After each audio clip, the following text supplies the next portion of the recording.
Fala galera, aqui é o Renan Cunha de Oliveira do site mediodoesporte.com e hoje eu vou estar ensinando para vocês nessa aula tudo sobre a oclusão vascular na fisioterapia. Fica aqui comigo e vamos pro slide agora.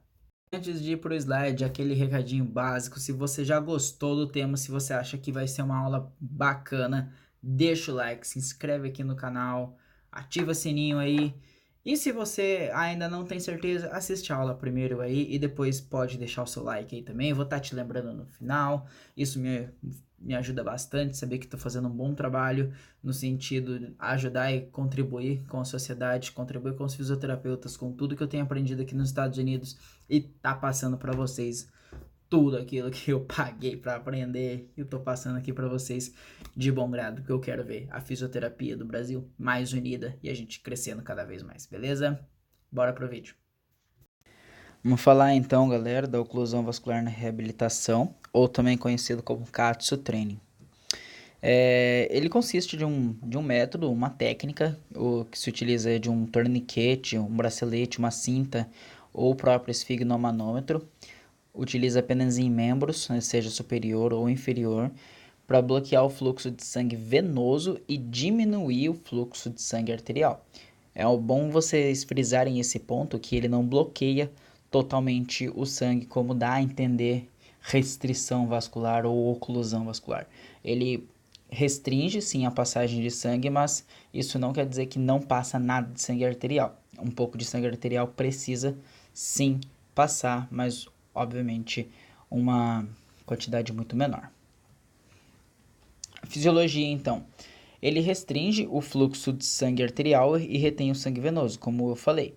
E quando menos sangue está chegando nos músculos, a neuroadaptação faz com que aconteça uma síntese proteica, obrigando, entre aspas, o músculo a ativar as fibras do tipo 2, que são fibras anaeróbicas, não depende do sangue oxigenado. E também são as fibras musculares responsáveis pela hipertrofia. Como e quando usar? É possível trabalhar apenas membros com essa técnica, como eu falei. Os torniquetes e a cinta precisam ficar o mais próximo possível do membro, na região mais proximal possível. A intensidade recomendada varia de pessoa para pessoa e vocês precisam levar em consideração a idade e a necessidade. Vou colocar um parênteses aqui para vocês, tipo a lesão. Beleza? Tempo de sessão e frequência. É fato que não existe receita de bolo, isso em qualquer método, em qualquer técnica que você vá usar na fisioterapia, não existe receita de bolo, mas o que os estudos trazem é que pelo menos 5 séries. Aí depende da sua utilização, se é com exercício, se é isometria, mas procurar levar a fadiga muscular com baixa intensidade. Para atletas e pessoas ativas, os artigos trazem de 2 a 3 vezes na semana. Para reabilitação de lesão ou algum pós-operatório, de 3 a 4 vezes na semana. E no máximo aí de 15 minutos para membro superior e 20 minutos para membro inferior. Fazer de 3 a 5 exercícios diferentes quando estiver fazendo a oclusão vascular. E principalmente, galera, descansar 1 minuto entre os exercícios. Então, frisar bem esse slide aí, tira um print, seja o que for. Tá deixando disponível aí também. Mas, ó, de 3 a 4 vezes na semana, se for reabilitação, de 2 a 3 vezes se for para atletas ou pessoas sadias, 15 minutos para membro superior, 20 minutos para membro inferior. Isso é o máximo, tá, galera? Não é porque tá começando que vai tacar o paciente já nesse tempo. Isso é o máximo do máximo que você pode tá ali restringindo o fluxo de sangue dele. Então, e descansar 1 minuto entre as séries, entre os exercícios. Quando você muda, como é falado aqui, alternar entre no mais ou menos 3 exercícios. Forma isolada, então. Essa é a foto de um workshop que eu estava assistindo e também está nas referências, que foi apresentado esse workshop na Dinamarca. E um dos estudos mostrou um protocolo de 10 dias, 2 vezes diárias, com 5 séries de 5 minutos de inflação, com 3 minutos de deflação, e sem exercício, em um paciente pós-operatório de LCA. Nos resultados apresentados, comprovaram uma perca da massa muscular mínima, muito menor aí do que quando não usado a oclusão. Como vocês podem ver, o vermelho é no normal, quando não usa, e o azul é o BF ali, que é o Blood Flow Restriction. Se você conseguir ampliar a tela, você vai ver que é BFR, Blood Flow Restriction.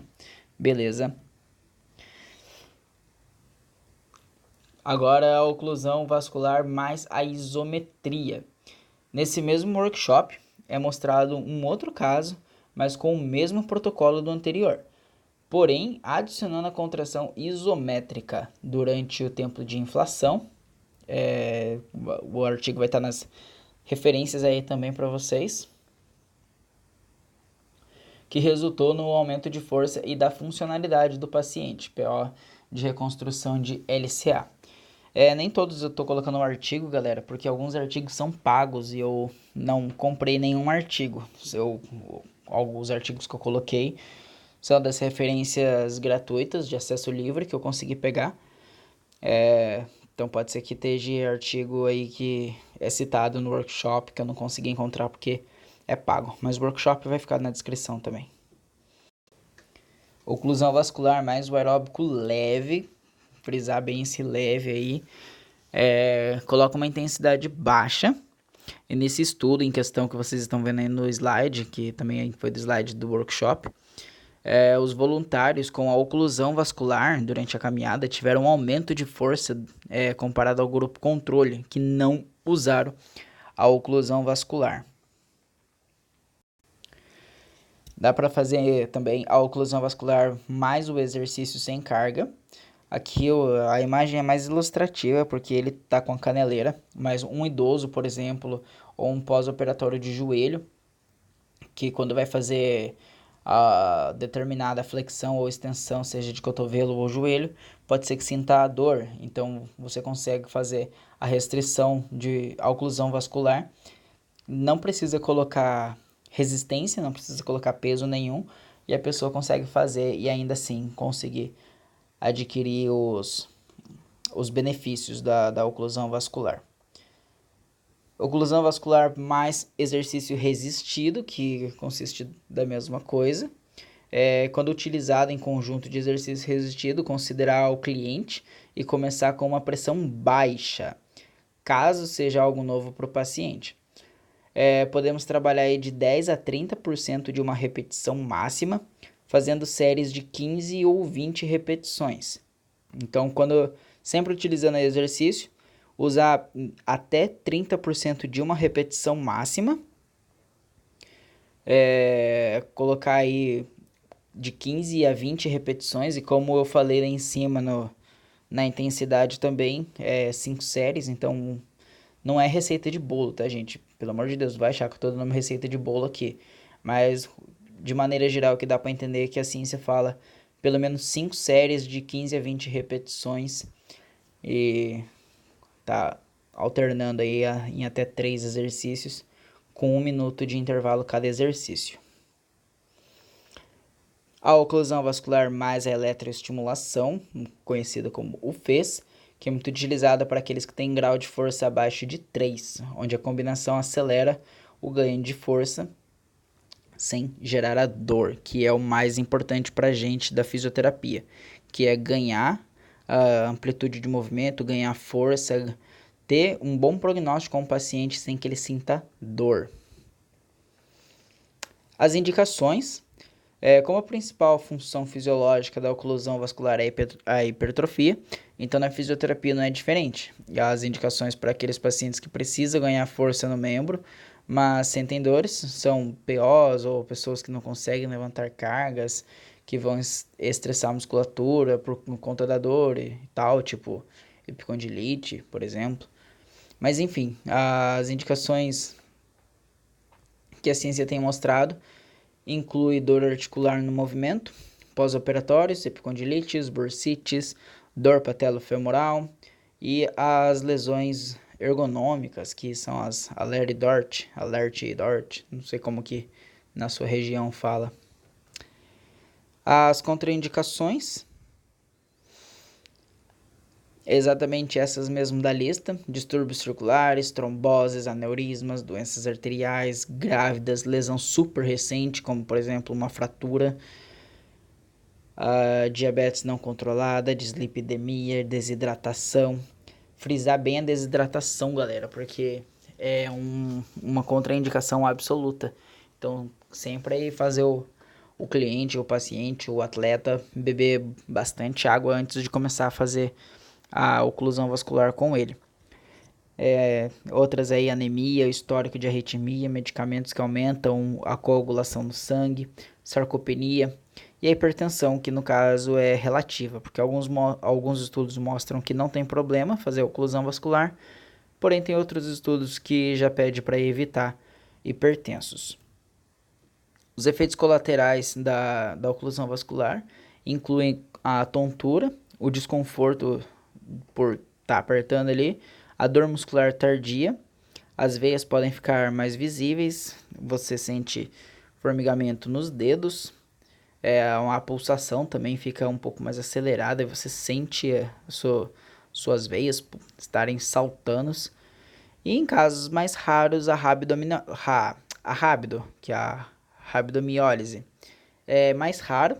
Para quem não sabe, a rabdomiólise é uma síndrome de destruição do músculo que libera mioglobina na circulação sanguínea, podendo gerar insuficiência renal.